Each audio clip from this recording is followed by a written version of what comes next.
Well, as we mentioned, we are now putting more technology in everything. There are more electrification in every vehicle, in every machine. So that means that you need to have tools to diagnose, because even when you change a component, you modify something, the computer that has inside of the machine needs to know the new component.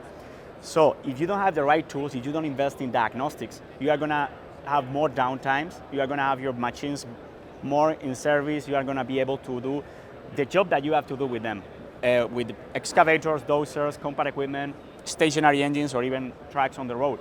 The thing is that we want to avoid mechanical issues, we want to avoid having our machines in the shop, and this information that we provide, all these diagnostics and bidirectional tests, allow companies to keep moving.